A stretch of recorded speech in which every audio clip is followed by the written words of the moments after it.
네, 오늘 제목은 그럴 수 없느니라 라는 제목으로 말씀 나누겠습니다. 계속해서 이제 누가복음 말씀 나누고 있는데요.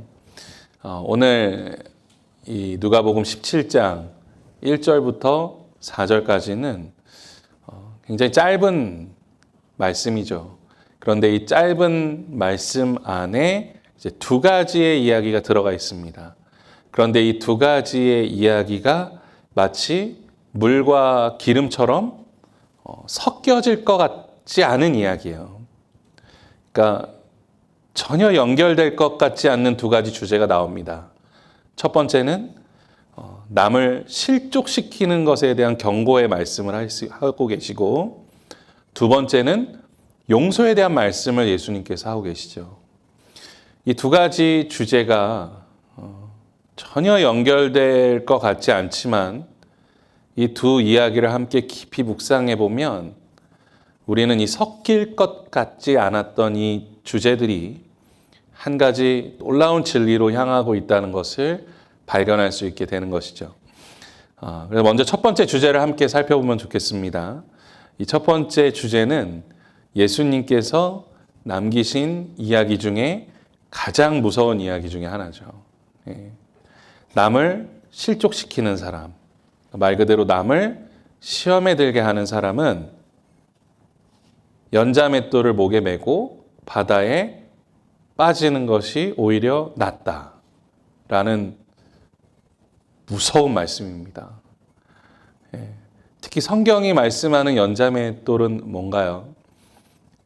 그것은 이제 큰 짐승에게 곡식을 밧줄로 이렇게 묶어서 그것을 저렇게 이렇게 돌면서 곡식을 빻을 때 쓰는 큰 집채만한 돌을 의미합니다. 저게 연자맷돌이에요. 그러니까 우리 한국 분들 좀 나이 드신 분들은 아시겠지만 집에서 이제 콩 갈 때 쓰는 이런 작은 이런 맷돌이 아니고요. 저게 이제 이스라엘 문화에서 이야기하는 연자맷돌입니다. 그 사사기를 보면 삼손이 붙잡혔을 때 블레셋 사람들이 눈을 뽑아가지고 감옥에서 연자맷돌을 돌리게 했다라고 이야기하거든요. 그러니까 저거예요. 삼손을 저게 묶어가지고 계속적으로 저 곡식을 빻게 했던 거죠. 그러니까 굉장히 비참한 인생을 살았죠. 그런데 그것보다도 더 끔찍한 이야기가 뭡니까? 오늘 말씀이죠. 누군가를 시험 들게 하는 사람은 저 연자맷돌을 밧줄로 목에 걸어가지고 바다에 빠지는 것이 낫다. 그 모습을 한번 생각해 보면 아무 희망도 없고 소망도 없죠. 무거운 죄의 짐을 지고 빛이 없는, 또 출구도 없는 저 깊은 심연, 그 지옥 끝까지 떨어져 가는 모습이 연상됩니다. 그렇죠. 근데 예수님은 누군가를 시험 들게 하면 우리가 상상하는 그 연자맷돌을 메고 바다에 빠져 그 깊은 어둠 속으로 들어가는 것보다도 더 큰 형벌을 받게 될 거다라고 말씀하고 있어요. 그러니까 너무 무서운 말씀이죠, 사실. 우리가 이런 말씀이 나올 때마다 이거 어떻게 받아들여야 되나? 그냥 대충 넘어가야 되나?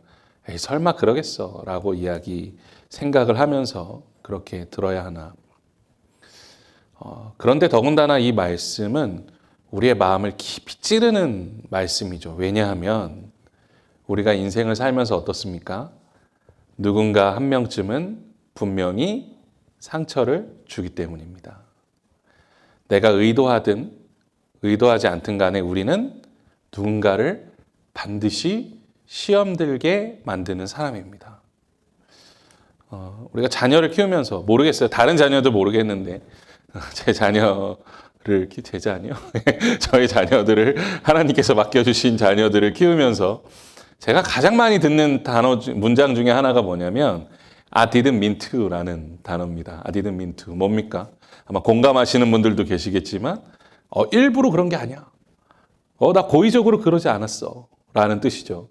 그래서 막 화가 나서 문을 꽝 닫고 부모님 잔소리가 싫어서 막 가방을 집어 던지고 막 신발을 막 함부로 막 벗어 던지면서도 뭐라 그래요?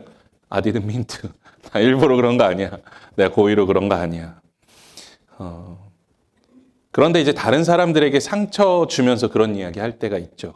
아, 나 그런 의도가 없었어. 그런데 하지만 이미 상대방은 어때요? 상처를 이미 받았어요. 그러니까 상처를 받은 사람에게 I didn't mean to. 나 그럴 의도가 없었어. 나 고의적으로 그런 게 아니야. 라고 말했다고 그 책임이 끝나는 것은 아니죠. 자기 변명이죠. 아, 나 그런 의도가 없었어. 그런데 때로는 정말 의도가 없을 때에도 상처를 줄 때가 있어요. 그렇죠. 한국에 계신 한 목사님이 가난하게 사셨대요. 그래서 사모님이 이제 식당에서 일을 하시면서 평일에 돈을 버시고 그렇게 살아가셨답니다. 그런데 이제 한국 식당은 기본적으로 나오는 반찬이 이제 김치잖아요, 김치. 그래서 김치를 막 만들기 위해서 김장을 어느 날 크게 하셨던 거예요. 이제 식당 사장님이. 그런데 이제 사모님께서 그 땅바닥에 떨어져 있는 배춧잎들을 이제 주워가려고 하셨답니다. 그러니까 막 시들해진 것들 있잖아요. 버려야 되는 것들.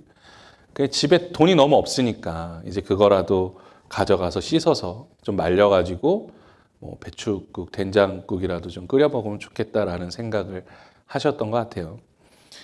그런데 이제 그 배춧잎들을 줍고 있는 사모님을 보시더니 이제 식당 주인이 지나가면서 이렇게 이야기하더래요. 아이, 그런 거 뭐하러 주워요? 그냥 버려요. 그런 거 돼지도 안 먹어요. 딱 이 얘기를 했다는 거죠.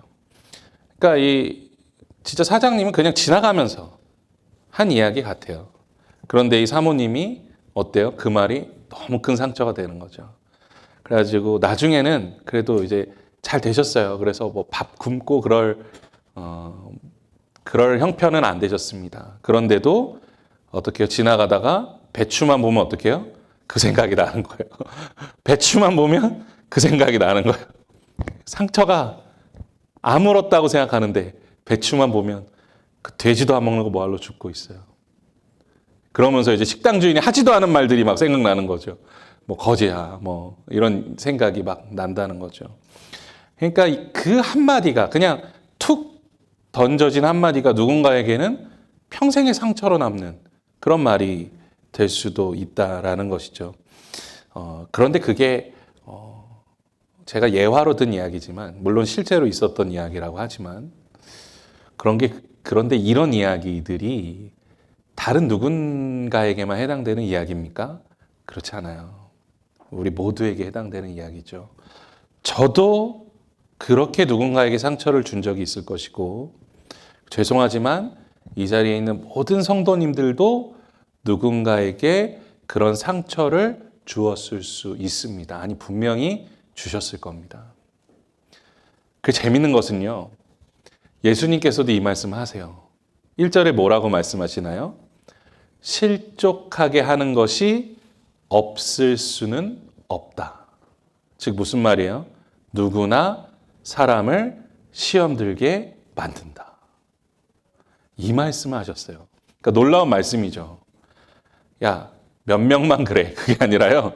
누구나 다 사람을 시험 들게 만든다. 즉 우리는 누군가에게 상처 주고 또 상처받고 살아가는 죄인 중에 죄인입니다. 오늘도 우리는 누군가에게 상처 줄 수 있고 또 오늘도 우리는 누군가에게 상처받을 수 있는 존재라는 거예요. 인간의 본성은요. 이 정죄를 주고 받는 관계 안에 있다는 거죠. 그게 인간의 본성이라는 거예요. 여러분 욥기를 보십시오. 이 욥이 큰 고난을 받고 있을 때 욥의 세 친구가 찾아옵니다. 그러면서 그들이 하는 일은 뭐예요? 옷을 찢고 재를 머리에 뿌리고 7일 동안 아무 말도 하지 않고 함께 울어줘요. 저는 이 부분에 정말 큰 감동을 받았습니다. 이 두 구절에 나오는 말씀인데 우리 성도님들 그런 친구 있으세요? 그런 친구 있으세요? 있으세요? 있으시다고 막 끄덕끄덕 하시는 분도 있는데, 글쎄, 저는 잘 모르겠어요. 제가 뭐 큰 고난을 당했는데, 제 친구가 와서 같이 옷을 찢고 금식하면서 일주일 동안 머리에 젤을 뿌리고 나와 같이 울어준다? 그런 친구 정말 있을까? 그런 친구 정말 있을까? 사실 잘 모르겠어요. 정말 그렇게 해줄 수 있는 친구가 있을까? 그러니까 이런 생각해 보면, 이 욥의 세 친구는 어떤 친구들이에요? 진짜 친구들이에요. 진짜 친구들이에요. 정말 진정한 친구들이에요. 그런데 일주일이 지나고 나서 그들이 하는 일은 무엇입니까? 서로 정죄 배틀을 해요. 뭐 네가 못났다, 네가 죄지었다, 아니다, 그런 너가 죄인이다, 아니야, 난 그런 짓을 하지 않았다, 그러니까 그렇게 말하는 너가 죄인이다. 그냥 서로 정죄합니다. 그 뒷부분을 보면 뭐라 그래요? 아, 이게 정말 친구 맞냐? 라는 생각이 들 정도로 서로 정죄하고 싸워요. 이게 인간의 본성이라는 거예요. 그 친한 친구들 간에도 뭔가 하나 논쟁이 일어나면 어떻게 해요? 정죄합니다. 그리고 시간이 흘러서 예수님 시대 때를 생각해 봅시다. 유대 문화에서 가장 유행하던 문화는 뭐였습니까? 서로 정죄하는 문화죠. 정죄하는 문화. 율법을 지키는 이유가 내가 거룩하고 성결하게 살고 싶어서가 아니라 무엇을 위해서입니까? 내가 의로워지기 위해서 율법을 지켜요. 정말 많은 사람들이 그렇게 살았습니다. 그러면서 그렇게 율법을 지키면서 결국 내가 높아지기 위해서는 어떻게 해야 돼요? 다른 사람을 깎아내려야 돼요. 그러다 보니까 정죄하는 거죠. 그래서 바리새인들이 성전에서 기도할 때 뭐라고 기도했다고 예수님께서 말씀하시나요? 바리새인이 크게 일어나서 소리치면서 기도하되 저 구석에 저 쭈그려 있는 죄인 세리와 같이 태어나게 하지 않으신 하나님 감사합니다. 이렇게 기도했다는 거예요. 정죄하고 정죄받는 세상이죠. 그리고 지금 시간이 많이 흘렀습니다. 그 시대 이후로 2000년의 시간이 흘렀습니다. 지금 시대는 어떤가요? 우리가 서로 따뜻한 말, 행복한 말, 좋은 말만 해주고 상처받는 사람이 전혀 없나요? 그렇지 않죠. 그냥 스쳐 지나가는 말들로 얼마나 많은 상처들을 줍니까?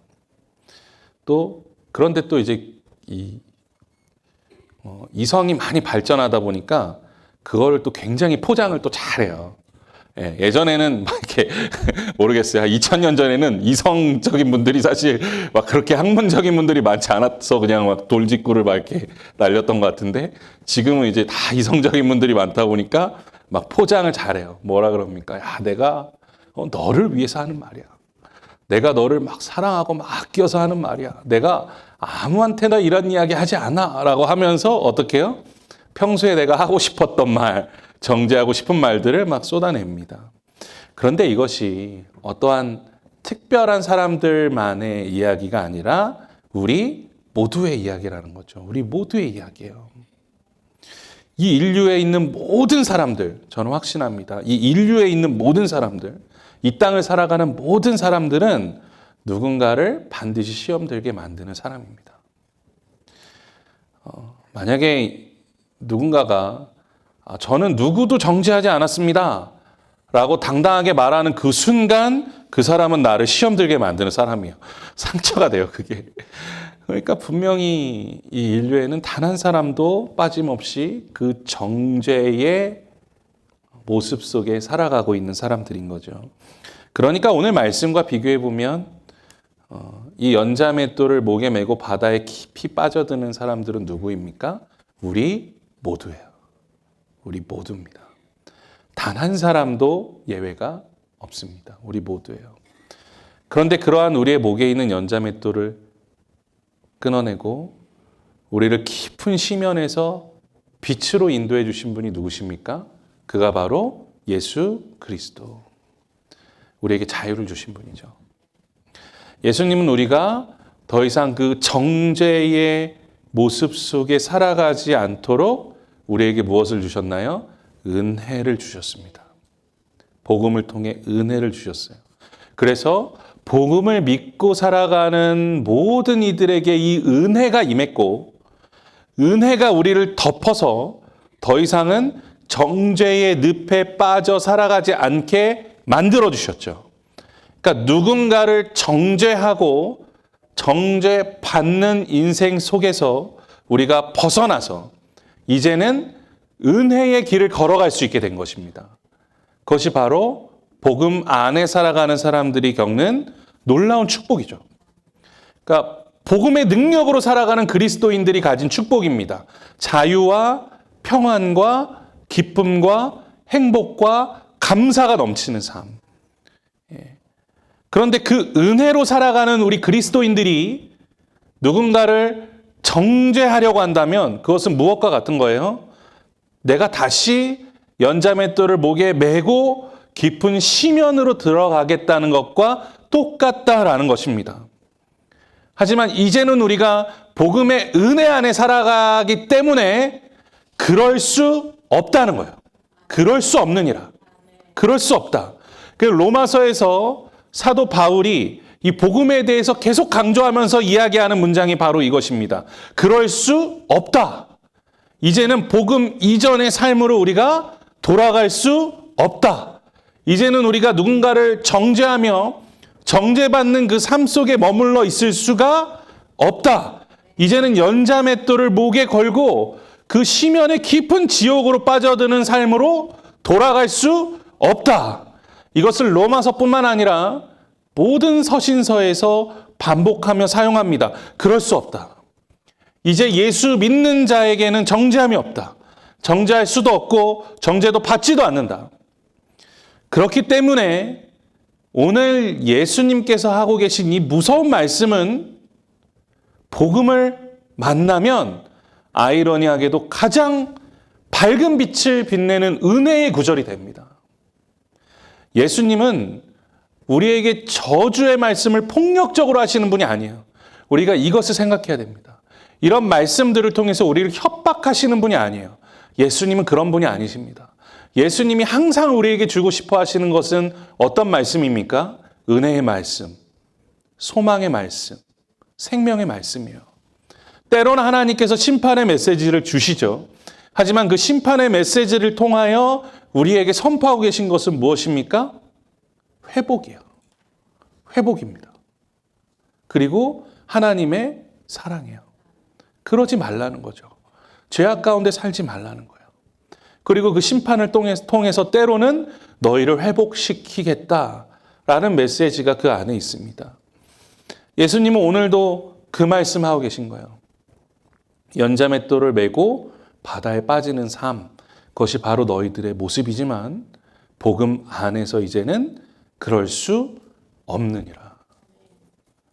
은혜로 살면 그럴 수 없느니라. 정죄하지도 받지도 않는 삶을 살아갈 수 있다는 거예요. 은혜 안에서 그럴 수 없다. 은혜 안에서 그럴 수 없다. 그래서 이 1, 2절의 말씀을 은혜 안에서 우리가 빛의 말씀으로 받아들이게 되면 3절과 4절의 말씀이 해석이 됩니다. 우리 3절과 4절의 말씀 다시 한번 한 목소리로 함께 읽어보겠습니다. 너희는 스스로 조심하라. 만일 내 형제가 죄를 범하거든 경고하고 회개하거든 용서하라. 만일 하루에 7번이라도 내게 죄를 짓고 7번 내게 돌아와 내가 회개하노라 하거든 너는 용서하라 하시더라. 아멘. 그 당시 유대 문화에서는 이런 문화가 있습니다. 누군가 나에게 똑같은 죄를 지었을 때 몇 번까지 용서할 수 있을까요? 몇 번까지 용서할 수 있을까요? 3번까지 용서할 수 있습니다. 3번은 용서할 수 있어요. 그런데 3번 이상 똑같은 죄를 지으면 내가 용서하지 않아도 됩니다. 평생 용서하지 않아도 그건 죄가 아니에요. 그 당시에 가지고 있는 유대인들의 문화였습니다. 그래서 베드로가 예수님께 그런 말 하잖아요. 주님, 우리는 얼마나 할까요? 7번 용서할까요? 이 말이 그냥 7번이라는 이야기를 하는 것이 아니라 지금 보통 유대 문화에서는 3번 정도 용서하니까 우리는 어때요? 우리는 그래도 진리를 따르는 예수의 제자 아닙니까? 그러니까 7번 정도 할 수 있겠죠? 라고 이야기하는 거예요. 그런 문화가 깔려 있는 겁니다. 그런데 예수님은 뭐라고 말씀하십니까? 그때 7번에 70번도 용서해라. 결국 예수님께서 하고 계신 말씀은 용서하라는 거예요. 용서하라. 나를 정죄한 사람, 나에게 상처 준 사람, 나를 힘들고 괴롭게 만든 사람을 용서해라. 특히 오늘 말씀 보면 만일 하루에 7번 내게 죄를 짓는 사람, 어떻게 죄를 지어야 하루에 7번을 짓습니까? 누군가에게. 예? 7번 만나는 것도 쉽지 않은 세상에서 7번 죄를 짓는다는 게 더 어려운 거 아닙니까? 그런데 그 7번 죄를 지은 사람이 그냥 그 7번 죄만 지으면 뭐라 그래요? 에이, 나쁜 사람. 그리고 그냥 말겠죠. 그런데 그 7번 죄를 지어놓고 어떻게 해요? 7번 용서를 구해요. 사실 더 기분 나쁘죠. 그게 말이 됩니까? 그냥 죄를 짓고 그냥 악인으로 살아. 나는 너 미워할게. 그게 쉬워요. 그런데 나한테 와서 7번 미안하다 그래요. 그러니까 우리 집에 사는 고양이 같죠. 막 좋다고 달려들었다가 깨물고 막 승질 내는데 또 와서 또 좋다 그러고, 이게 사람이 아닌 것 같은 마음이잖아요. 7번이나 나한테 죄를 지었는데 7번을 와서 용서를 구한다. 그런데 예수님은 뭐라고 말씀하십니까? 그래도 용서해라. 그런데 사실 이 용서한다는 것이요, 얼마나 어려운 일입니까? 불가능한 일입니다.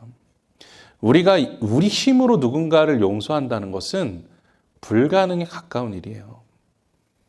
그런데 어떤 분들은 보면 정말 그런 용서를 실천하시려고 하시는 분들이 있어요.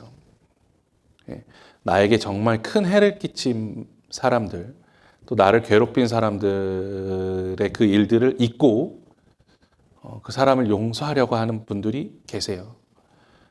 그래서 제가 정말 그런 노력을 하시는 분들께 몇 번은 여쭤봤어요. 정말 용서하셨나요? 정말 다 잊으셨나요? 그랬더니 뭐라고 대답하실까요? 못 잊었습니다. 용서하려고 노력하는 거죠. 그런데 그 사람을 보면 또 생각나고, 그 비슷한 일을 겪으면 또 생각납니다. 그러니까 이게 우리가 할 수 있는 용서예요.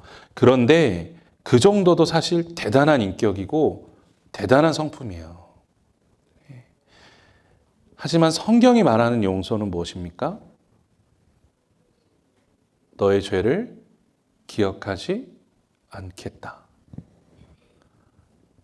너를 흰눈과 같이 희게 하겠다.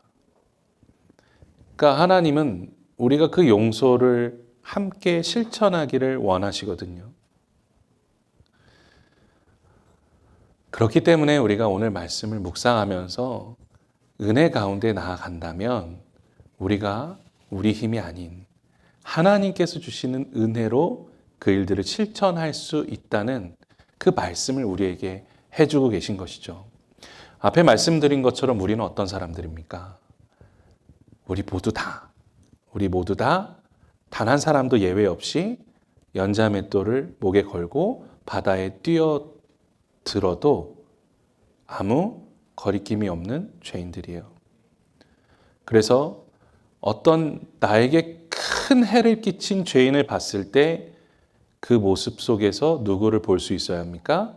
나를 볼 수 있어야 되는 거예요. 거울이죠, 거울. 거울이죠, 거울. 거울입니다. 누군가 나에게 큰 죄를 지은 사람을 볼 때 그 안에서 나를 발견할 수 있다면 우리는 용서의 실마리를 발견하게 되죠. 나와 당신이 똑같은 죄인인데 누가 더 나은 죄인이냐? 비교할 것도 없잖아요. 나와 당신이 똑같은 죄인인데 누가 누구를 정죄할 수 있는가? 우리를 이 생각으로 이끌어주는 것이 무엇입니까? 바로 복음과 은혜라는 것입니다. 우리는 이 복음과 은혜 안에서 서로를 용서할 수 있는 힘과 능력을 얻게 되는 것이죠. 우리가 누군가를 용서할 수 없는 것은 우리가 능력이 부족해서가 아니라, 우리가 무엇인가를 노력해서가 아니라 우리가 은혜로 향하여 나아가지 못하기 때문인 거예요. 우리 삶에 더욱더 큰 은혜로 채워야 하는 거예요. 결국 그 은혜가 이야기하는 것은 무엇입니까? 나는 변명할 수 없는 죄인이고 하나님의 사랑과 용서와 자비와 긍휼이 없이는, 도우심이 없이는 오늘 하루도 살아갈 수 없다는 고백인 것이죠. 그러니까 우리가 용서할 수 없다는 것은 내가 어떤 능력이 부족하고 내가 힘이 없어서가 아니라 오히려 내 힘이 너무 강해서 그런 거죠. 내 능력이 너무 과해서 그런 것입니다. 내가 하나님 안에서 아무것도 할 수 없는 존재다 라는 것을 우리가 깨달을 때 그 은혜의 자리로 나아갈 수 있게 되는 것이죠. 그래서 그 은혜 안에 살아가는 그리스도인들은 용서할 수 없는가? 그럴 수 없다는 거예요. 은혜 안에 살아가는 그리스도인들은 용서할 수 있는 힘을 얻게 된다는 것입니다. 그것이 바로 복음이 우리에게 주는 가장 큰 축복이고 은혜가 우리에게 허락하는 최고의 기적인 줄로 믿습니다. 우리가 용서를 생각할 때 물속에서 10초, 20초, 30초 동안 막 호흡을 멈추려고 애쓰는 것은 마치 우리가 우리 힘으로 용서하려고 하는 것 같아요. 그러니까 분노를 억누르는 거죠. 참고 또 참아내는 겁니다. 하지만 그것이 언젠가 어떻게 됩니까? 더 크게 우리 삶 속에서 쏟아져 나오게 되는 거죠. 그것은 임시방편에 지나지 않습니다. 하지만 우리가 이 용서를 정말 바란다면 이제는 우리의 자리를 옮겨야 되는 거예요. 어디로? 은혜의 보좌로 옮겨야 합니다. 로마서 6장 2절에서는 이렇게 말씀합니다. 우리 한 목소리로 선포하며 함께 읽어보겠습니다. 그럴 수 없느니라. 죄에 대하여 죽은 우리가 어찌 그 가운데 더 살리요. 또 로마서 6장 15절에서 말씀합니다. 그런즉 어찌하리요. 우리가 법 아래에 있지 아니하고 은혜 아래에 있으니 죄를 지으리요. 그럴 수 없느니라. 아멘. 이 로마서 6장에서 하고 있는 이야기에서 중요하게 강조하고 있는 것은 무엇입니까? 자리를 바꾸라는 거예요. 자리를 바꾸라는 거예요. 죄의 자리에 있으면 우리는 정죄할 수밖에 없어요. 죄의 자리에 서 있을 때, 그러니까 내가 나의 주인이고 내가 나의 힘대로 능력대로 살아가고자 하는 자리에 있을 때는 누군가를 용서할 수 있는 힘이 없습니다. 때로는 그렇게 용서할 수 있는 것처럼 보여요. 하지만 그것은 임시방편에 지나지 않습니다. 하지만 우리가 정죄하지 않을 수 있는 자리, 그것은 어디입니까? 바로 은혜의 자리라는 거예요. 은혜가 충만한 자리, 은혜가 있는 자리, 그곳으로 우리의 삶의 자리를 옮길 때 우리의 삶에 온전한 용서가 일어날 수 있게 된다라는 것이죠. 그렇게 더 이상 정죄와 심판의 자리, 연자맷돌이 우리를 삼키는 자리에 우리가 있지 않고 오직 그리스도 예수의 십자가 보혈의 능력이 있는 자리, 그 은혜의 보좌에 나아갈 수 있게 된다라는 것입니다. 우리가 오직 예수님만 의지할 때. 우리 히브리서 4장 16절 말씀을 함께 선포하며 읽어보겠습니다. 그러므로 우리는 긍휼하심을 받고 때를 따라 돕는 은혜를 얻기 위하여 은혜의 보좌 앞에 담대히 나아갈 것이니라. 아멘. 여기서 먼저 강조하는 것은 무엇입니까? 우리가 긍휼하심을 받았어요. 우리가 먼저 주님께 용서를 받았습니다. 그래야 누군가를 용서할 수 있는 거예요. 어떻게 보면 우리가 누군가를 용서하지 못하는 마음은 나 자신을 용서하지 못하는 마음에서 비롯된 거죠. 나 자신을 정죄하는 마음이 누군가를 정죄하는 마음으로 이어지는 겁니다. 일단 내가 용서받았어요. 내가 잘나서 받은 것이 아닙니다. 하지만 아무 자격 없는 나를 주님께서 용서해 주신 거예요. 용서받을 수 없는 나를 용서해 주신 거예요. 그 긍휼하심을 우리가 받았습니다.